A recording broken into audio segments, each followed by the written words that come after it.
Comments coming on our Facebook page, DW Africa. Now to Gambia, where there is a public outcry over allegations that top government officials accepted bribes from the European Union to repatriate Gambian citizens deported from EU member states. Now the uproar follows the recent deportation of 22 Gambians from Germany. Sankule Janko report from Banjul. The Interior Minister for the German state of Baden-Württemberg in 2018 said there were 2,500 Gambian refugees whose asylum requests were rejected and who would be deported.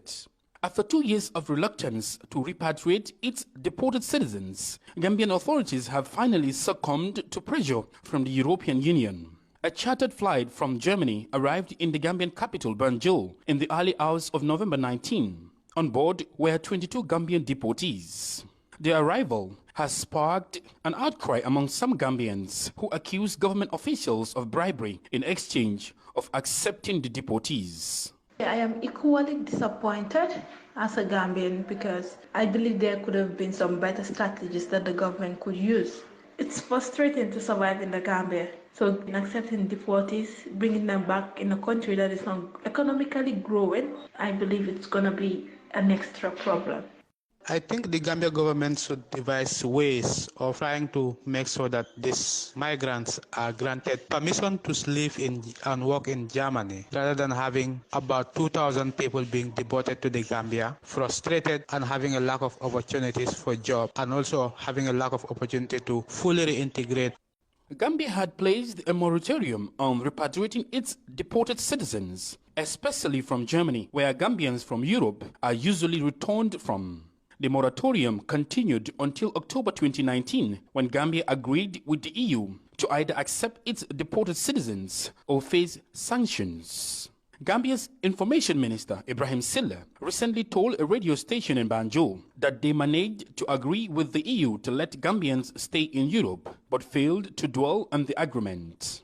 I know that the government was engaged on this particular issue last year, and because of a number of issues, we were able to agree with the EU to at least put a moratorium on this.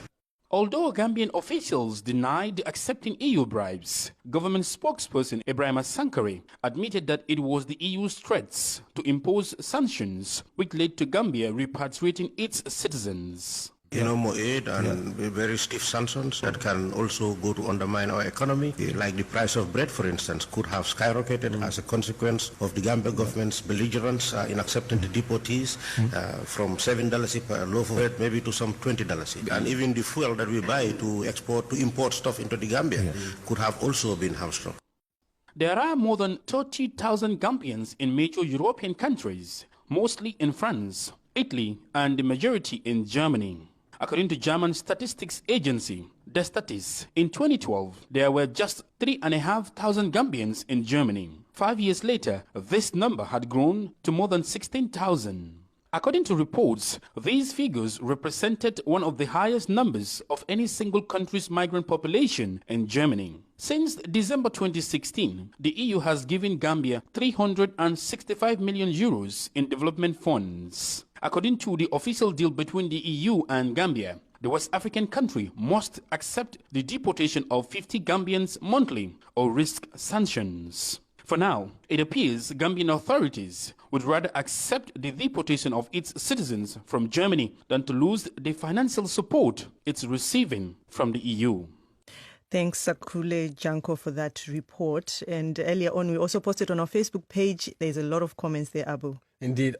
Sila says Gambia has very corrupt leader and very disappointed. Ugbaja Izuchuku says deportation isn't a death sentence. Gambia also has the power to deport EU citizens